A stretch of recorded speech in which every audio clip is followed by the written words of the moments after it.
Sandia National Labs is a place of secrets, and it should be, because a lot of what they do out there is crucial to national security. But there are some Sandia secrets that ought to be made public. Secrets about boozing, partying, ruined lives, and wasted millions. Tonight, News 13 investigative reporter Larry Barker exposes how much those secrets ended up costing us all.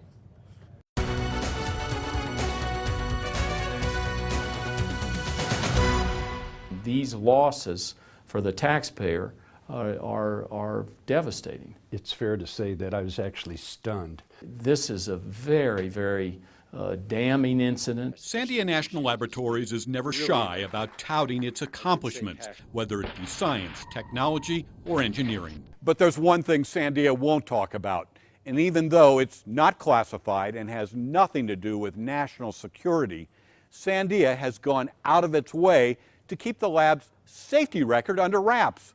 After one incident left 2 lab employees permanently disabled and cost taxpayers millions, the Department of Energy calls Sandia's safety procedures reckless, catastrophic, inexcusable. In 2009, then Deputy Lab Director Dr. Al Romig discussed Sandia safety. We value safety here at the laboratory. It's everyone's responsibility. We've learned from our mistakes. However, Romig was contradicted by Sandia's own internal investigation. After the lab failed to prevent a series of accidents, in 2008, Sandia convened a top-level executive safety review board. In its confidential report, the board blasted Sandia's top leadership for failing to address serious safety blunders. It concluded, quote, executive management has not demonstrated by their behaviors that safety is a value at Sandia National Laboratories. The board believes Sandia faces a continuing risk that employees will be injured or killed. The tragic accident on Alaska's Kodiak Island is a case in point. It's a story we highlighted a few years back. It was February 2006, a dark and bitter night in the rugged Alaskan backcountry. An incident so foolhardy and so reckless that it literally ruined lives.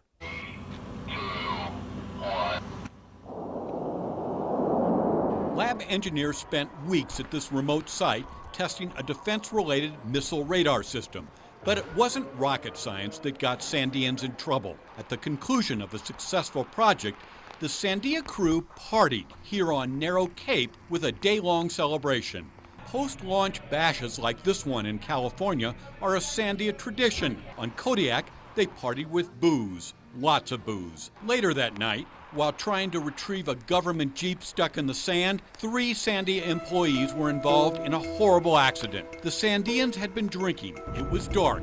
They were driving too fast. The vehicle launched through the air and slammed into a ravine. A Coast Guard helicopter airlifted the injured to a hospital in critical condition. Diana Helgeson suffered multiple injuries, including severe head trauma. She is permanently disabled. Her 20-year career at Sandia is over. The crash cut short Dave Stokebrand's 17-year engineering career. He suffered significant brain damage and requires around-the-clock care. Josh Lucas broke his arm. Sandia launched an internal investigation. However, instead of talking about the Kodiak incident, the lab covered it up. The outcomes of review processes involving employees are something by policy that we don't disclose. Because of potential liability, Sandia quietly made out-of-court cash settlements with Stokebrand and Helgeson. Why did Sandia settle with Stokebrand and Helgeson? We don't discuss legal matters involving the laboratory.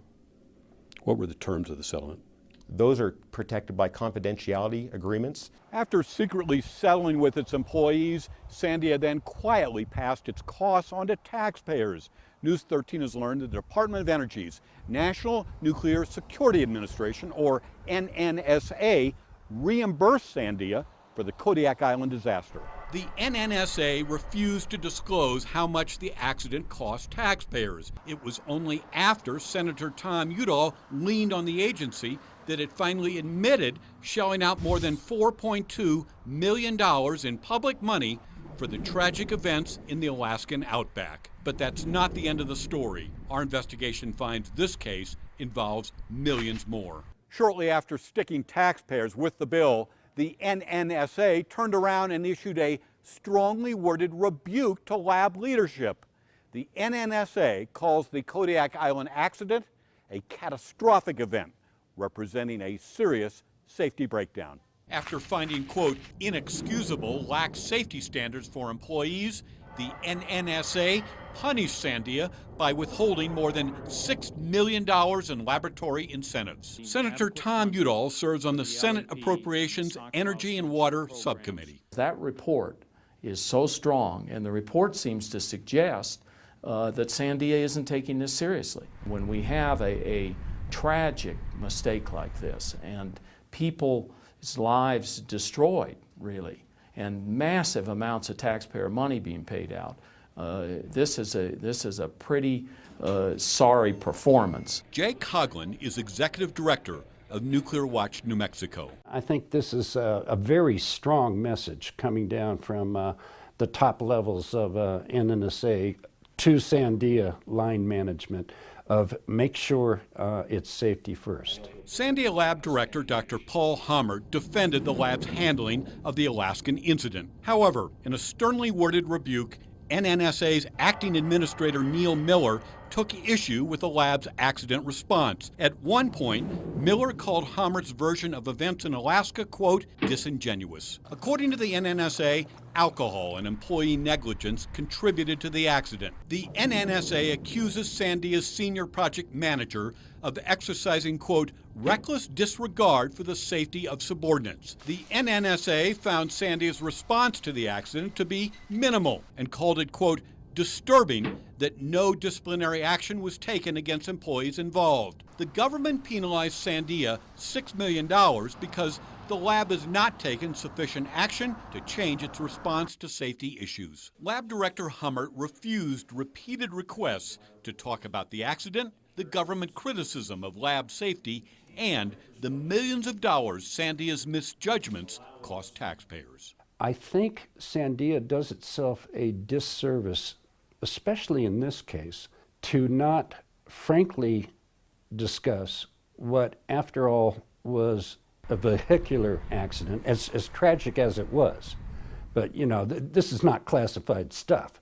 This is a tragic vehicle accident. Come on out and talk about it. We're talking taxpayer dollars. We're talking about serious injuries.